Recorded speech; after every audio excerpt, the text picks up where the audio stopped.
Good morning, folks. Welcome to That's My Farm. I'm Jim Shroyer, your host, and today we're on the Agronomy Farm at Kansas State University, and we're going to be talking with Dr. Doug Shoup. Doug is an extension specialist, and he's going to be talking to us today about a pesky weed problem we have in our row crops, and that's Marestail. So stay with us. We'll be right back after these words.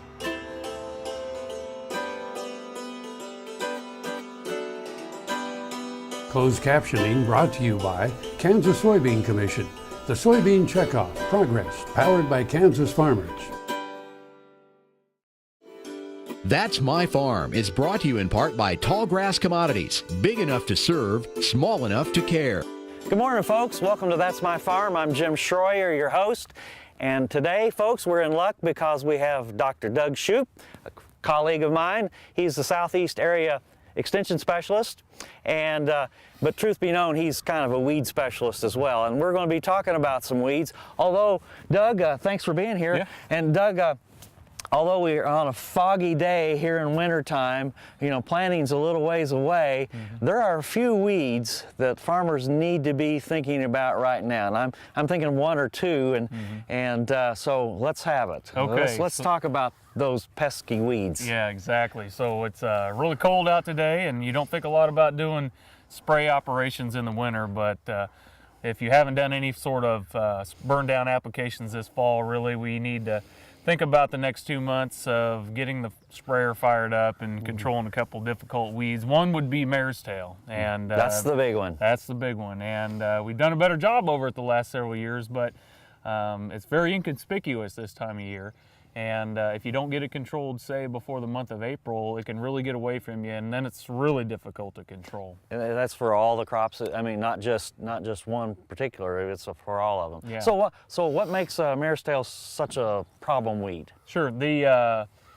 It's what we consider a winter annual, and so what that means is it'll germinate in the fall for the most part. Actually, we found out that it germinates pretty much 8 or 9 months out of the year. The only times it doesn't germinate's in the dead of winter. But most of the flushes of weeds come up in the fall, and they'll overwinter as what we call as a rosette. And so you'll see thistles. There's a few right here at our feet. Exactly. So they're really inconspicuous this time of year. Low, they're very prostrate to the ground. And then in about the first part of April, last part of March, when the temperature starts to warm up, the day lengths get a little bit longer, they'll start to bolt, or they'll shoot their seed stock up. And once that happens, they're really difficult to control. So right now, they're a lot easier to control when they're at a smaller stage or at a rosette stage. We can use a lot of different chemicals and have really good efficacy, but it's that around April 1st time frame that it gets really challenging. Okay, so let me kind of summarize that. So we need to be looking at sometime the month of March, basically. That's right, that's right. I like to tell people before they start planting corn that you know, they need to start thinking about burning down all the ground that they haven't already burned down in the fall, so they can get that out of the way, and then they can start thinking about planting corn, and then they can have the fields clean, and then they can start managing for other difficult weeds like pigweed that germinate later in the season. Okay, we got to take a break here in a second. So folks, stay with us. We'll be right back after these words from our sponsors. Tallgrass Commodities offers producers bulk commodities at a reasonable price with reliable service throughout the whole Midwest. To find out more about Tallgrass Commodities, visit tallgrass.us or call 785-494-8484. This hog is head over hoof for meal made from U.S. soybeans. Now, one hog isn't that impressive, but suppose we add another, and another, and another. Before long, you've got billions of hungry customers around the world all clamoring for the same thing. Our soybeans. Learn more about the billion-dollar appetite of animal agriculture at BeyondTheElevator.com. Brought to you by America's soybean farmers and their checkoff. Tarwater Farm and Home is a nearly 40-year-old local family-owned business. Clothing for work and play, seeds and feeds, boots, toys for the kids, the tools you need for around the home and farm, and a service department to keep them in top running order. It's a big store, so when you have some time, take some time to see what they have for your farm and home. Tarwater's everyday pricing is like others' sale prices. When you need it, they've got it. Tarwater Farm and Home, 4107 North Topeka Boulevard. Soil is the life of a farm, and for 25 years, SureCrop Liquid Crop Nutrition has helped growers produce abundant quality crops while preserving and improving the soils they steward. SureCrop offers complete soil and plant analysis with cropping recommendations, delivery direct to your on-farm storage, and quality crop nutrition custom blended for your field. Choose SureCrop for the assurance of excellence for your soil. Call today or visit their website for more information. Valley Vet Supply is devoted to providing information and professional quality products at reasonable prices. Valley Vet Supply. That's My Farm is brought to you in part by Tallgrass Commodities. Big enough to serve, small enough to care. Welcome back to That's My Farm on this chilly morning. I'm Jim Shroyer, and with us we have Doug Shoup. He is an extension specialist, and he likes to work on weeds as well. And we've been talking about Marestail. Has Marestail always been a problem? Yeah, so not really. Okay. And I've been in this job about 7 years, and when I came into this job, Marestail was a really hot topic then. So it's a really difficult weed to control. One of the reasons that it's been a fairly new weed problem to Kansas farmers is that we've reduced really a lot to no-till or reduced till type operations. So when we were back tilling the ground 2 or 3 times, really or more. Yeah, or more, exactly. You know, Marestail really wasn't a big deal, but this is a weed that really thrives in reduced tillage type operations. So the folks that really have problems with Marestail are the ones that are no-tillers for sure, okay? So they've really learned the hard way how to handle controlling Marestail, and they've done, for the most part, a better job over the last several years. I think one of the newer type of tillages that we see that are getting really popular is vertical tillage, okay? Right. And vertical tillage has some advantages that they chop up residue really well. They make a very nice seed bed, but one thing that some vertical till machines don't do a very good job of stirring the soil very much, okay? Right. And so when they have that kind of tillage operation, a lot of weeds skip through. They might knock a few out, but so the folks that do like a straight vertical tillage with minimal soil disturbance, they really have to treat that field like a no-till field. Right. Okay. Right. And so then you have to start incorporating a lot of the no-till type practices of fall burn down, early spring burn down, or using herbicides that have a little bit more residual. Exactly, because we just don't get that weed control with that operation.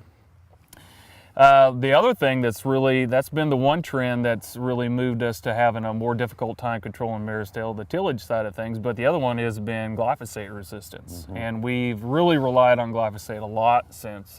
Maybe just a tad too much? Maybe just a tad too much, and we've developed a resistance. So anytime you do put pressure on a weed species with a specific herbicide, you're going to develop herbicide resistance.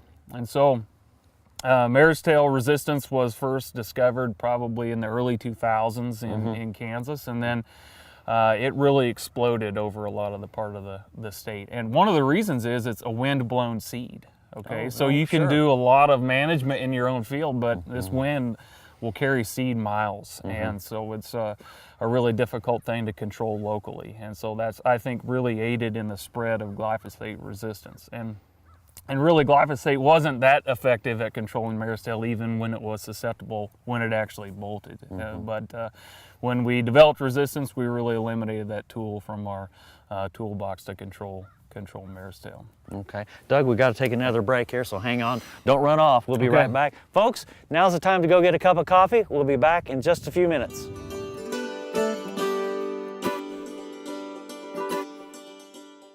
Kansas Farm Bureau, the voice of agriculture, represents grassroots agriculture. The state's largest and most powerful farm organization stands up for its members through leadership development, agriculture education, legal defense, environmental advocacy, farm safety, and risk management. Members also enjoy money-saving benefits. To join our organization today or to learn more, go to www.kfb.org or find us on Facebook and Twitter. Buying a car shouldn't be this hard. And at Brown Chevrolet Buick in Wamego, it isn't. It's actually awesome. Whether you want a new or used car or truck, Toby's team can make the deal. Even if you want to custom order a new car or truck, Toby's team can make the deal. See Toby's team at Brown Chevrolet Buick in Wamego. We're awesome. Hello friends, I'm Ernie Rodina. And I'm Dawn Dawson with the Better Horses Radio Show. For over 9 years, we've been bringing the Better Horses Radio Show to markets all across the Midwest. We talk about God, lots about horses. We talk about cows, we talk about horse health, we talk to top trainers, and we even talk about Roy Rogers. We're having a blast with Better Horses Radio Show and would love to take it to a market near you. So visit our website at betterhorsesradio.com and let us or your local radio station know you'd like to hear it in your area. The Better Horses Radio Show is unbelievable. That's My Farm is brought to you in part by Tallgrass Commodities. Big enough to serve, small enough to care. Welcome back to That's My Farm. I'm Jim Shroyer, and with us we have Doug Shoup, and we're on the Agronomy Farm in Manhattan. And on this cold, foggy day, my ears are getting a little chilly here. My nose is running too. So Doug, let's talk about corn, because that's the first thing that farmers are going to be planting here in a couple months. So let's talk about Marestail control in corn. Okay, so the like what we mentioned before, the goal is we need to control Marestail when it's small in the rosette shape. It's just easy to control now. Fortunately, we have a lot of great options for herbicide use in corn. So for now, you talking the whole thing, or for this first burn down? Just for really the whole gamut, from the burn down all the way in through season. We have a lot of really nice options. Okay, and so the easiest option, the option that I've liked the best, Kansas is really unique. We have a label for fall applied atrazine. Okay, and just really small rates of atrazine. You could probably get effectiveness with a half a pound of atrazine in the fall. So you know, we don't need any excessive applications, but a 3/4 of a pound will do a lot of good. Okay, and so when I say fall applications, really it's a nice opportunity after producers get done with fall harvest through the months of November, even easily into December. We can still get really good control. So throwing a half a pound to a pound of atrazine out in the month of November and December, we really get almost 100% Marestail control. And of course some other things that may be coming in too. Exactly. So you know, we're standing in a field here of old soybean residue. There's a lot of henbit out here too. Sure. And so fall applied atrazine gets a lot of the mustards, henbit.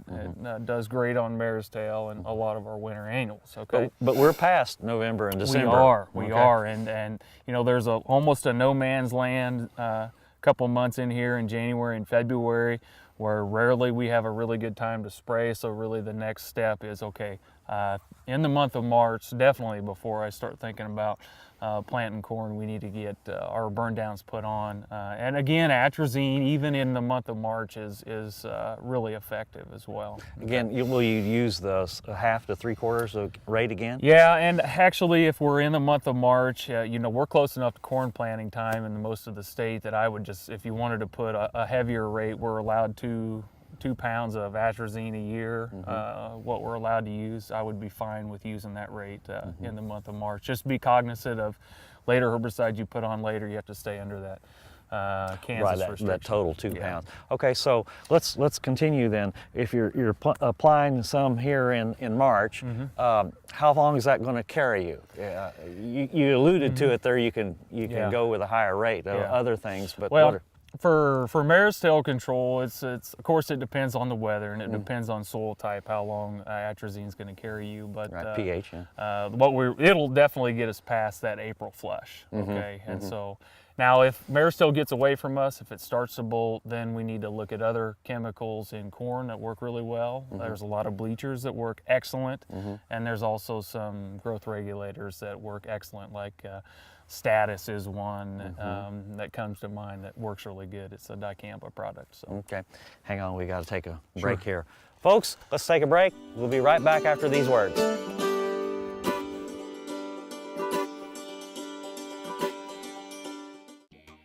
The Kansas Wheat Innovation Center in Manhattan is rediscovering ways to get improved varieties and new genetics in the hands of farmers faster. Grower-led and checkoff-funded research initiatives are bringing about positive change. This grassroots leadership provides a strong voice in Topeka and Washington, D.C. Now is the time to partner with Kansas Wheat in moving wheat forward. Kansas Wheat Commission and Kansas Association of Wheat Growers. Farmers investing in their future and yours. Log on to rediscoverwheat.org. American innovation is being driven in places you might not expect by people like Brent Hayek, an Oklahoma family farmer, who recently set a world land speed record in a Ford Super Duty pickup truck powered by renewable B20 biodiesel. Advanced performance is here, now, putting America on the fast track to more jobs and energy independence. Biodiesel, America's advanced biofuel. Tallgrass Commodities offers producers bulk commodities at a reasonable price with reliable service throughout the whole Midwest. To find out more about Tallgrass Commodities, visit tallgrass.us or call 785-494-8484. That's My Farm is brought to you in part by Tallgrass Commodities, big enough to serve, small enough to care. Welcome back to That's My Farm. I'm Jim Shroyer.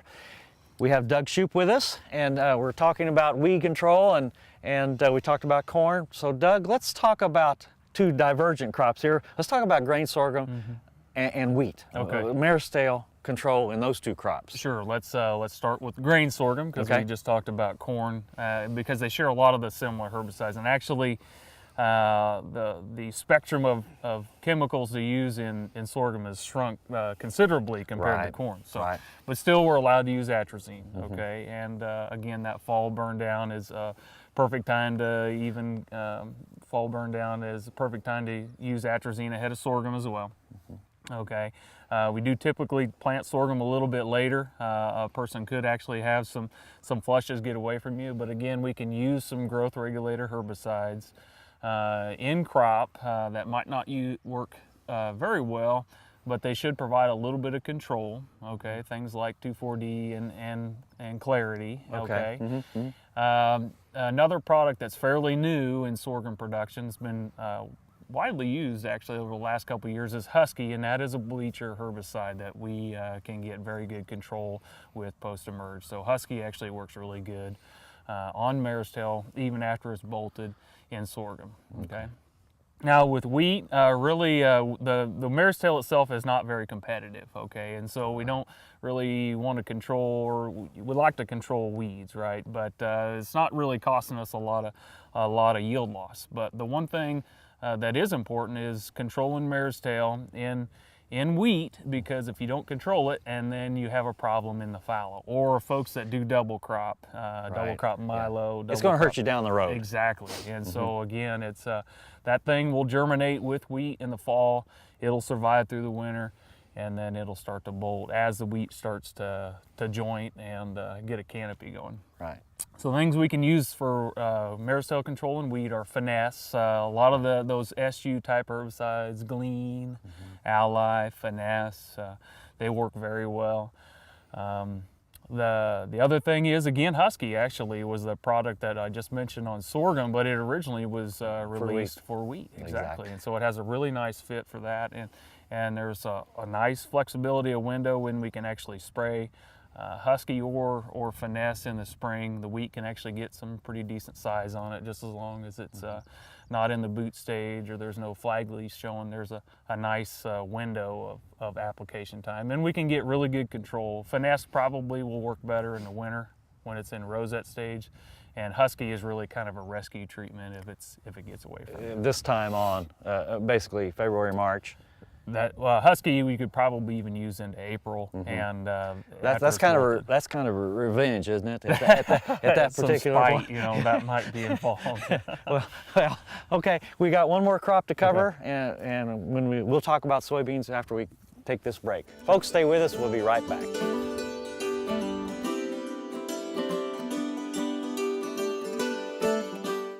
I'm Dr. Frank Lyons, a physician here at Kansas Regenerative Medicine Center. As one of the only standalone stem cell centers in the U.S., we use your stem cells as therapy for arthritis and some autoimmune diseases. I'm Dr. Andrew Poe, here at Kansas Regenerative Medicine Center. Utilizing the latest technology under strict protocols, we're able to harvest your stem cells from your own fat to treat a variety of medical conditions. The best part about it is, it's a same-day surgical procedure and requires no general anesthesia. Tallgrass Commodities offers producers bulk commodities at a reasonable price with reliable service throughout the whole Midwest. To find out more about Tallgrass Commodities, visit tallgrass.us or call 785-494-8484. When your living depends on agriculture, you can depend on KFRM 550 AM. If you're in the southwest three-fourths of Kansas or the northern half of Oklahoma, catch us at 550 AM on the radio dial. But if that isn't you, listen on your cell phone at TuneIn Radio or on your computer at KFRM.com. We promise to keep you informed, entertained, and company as you go through your day. KFRM 550 AM, the voice of the plains. We would like to join your management team. That's My Farm is brought to you in part by Tallgrass Commodities. Big enough to serve, small enough to care. Welcome back to That's My Farm. We have Doug Shoup with us on the Agronomy Farm here, and we're still talking about Marestail, because that little pesky critter. And we need to talk about control in soybeans. So what do farmers have in their toolbox? Sure, and that's the most important crop, really, that we've had, at least the most difficult crop that we've had time trying to control Marestail ahead of, okay? And so again, just like what we mentioned with the previous row crops, fall burn down is the best, right? And really, again, because it's so small, we can do a really good job with, I still like to have Roundup in it, glyphosate in it, because there's a lot of other weeds that glyphosate does a good job on.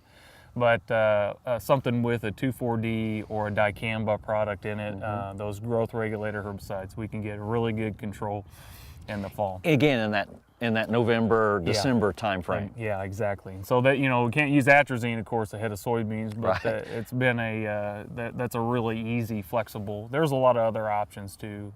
There's some sulfonylurea type herbicides, but just a straight 2,4-D or Banville plus Roundup works really well. Now, again, as we enter the spring and it starts to bolt, that's when it becomes really difficult to control. And so again, you can still get some control sometimes with 2,4-D and Roundup, but the problem is when you're using 2,4-D and Banville and you get closer to the planting window for soybeans, there's plant back restrictions. Oh, sure, with the Banville. Exactly, dicamba. with dicamba products, a lot of them.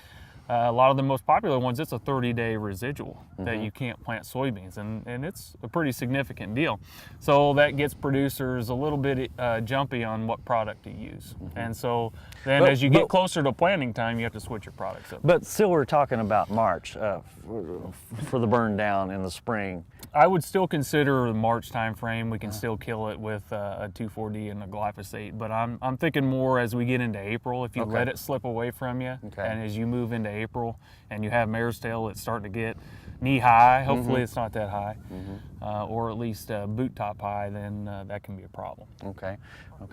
Well, so let's continue some of the later herbicide application closer to planting time. Sure. Okay. And so then, of course, planting windows become important as you get closer to planting time. So then you have to start focusing on herbicides that we can still get good control of, big Marestail, that don't have plant back restrictions. Sharpen would be one that can work. Sometimes it can be a little inconsistent. But Sharpen, we've had some success with Sharpen product. It's a burner type herbicide, so you'll need high gallonage and MSO additive. Okay. One that we've had the best luck with has been Liberty, really. And Liberty you hear of and Liberty Link crops, but Liberty has been a really good herbicide for us, taking down really big Marestail. Again, it's a contact herbicide. High gallonage is going to be important. Okay. Hopefully we don't get into that problem, but that is kind of a rescue treatment. Okay. Any others real quick?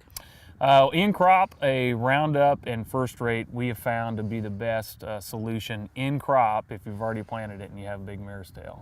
It's just really slow to work, but it's our best product. Okay. Doug, I tell you what, I really appreciate you taking time You bet. and stopping by the Agronomy Farm and talking to us about Marestail. Folks, Thank you for being with us, and don't forget, next Friday at this same time, another issue of That's My Farm.